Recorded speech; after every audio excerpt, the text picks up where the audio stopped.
Welcome to Sweet Life Beat Life. We hope this video helps. You start by prepping with intent. Sanitize your hands and push back cuticles so the chrome sits smooth. Next, file and lightly buff the nail with 180 grit to create grip. Then wipe each nail with 70% alcohol to remove oils. This prevents lifting.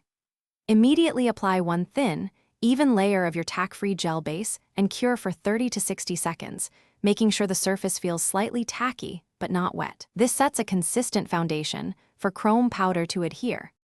Once the base is set, apply 1 to 2 thin coats of your chosen gel color.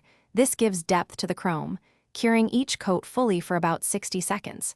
Make sure the layer is even. Uneven color shows through chrome. Now use a no-wipe glossy gel top coat and cure until completely firm, usually 60 to 90 seconds.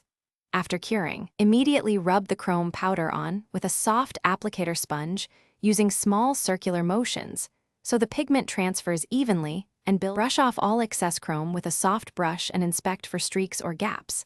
Then apply a thin, even final gel top coat to seal the pigment.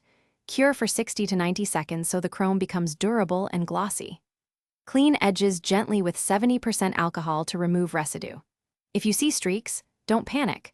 Reapply chrome to the affected small area with pressure, blend, then reseal with another thin top coat and cure. This fixes surface flaws without removing the whole nail.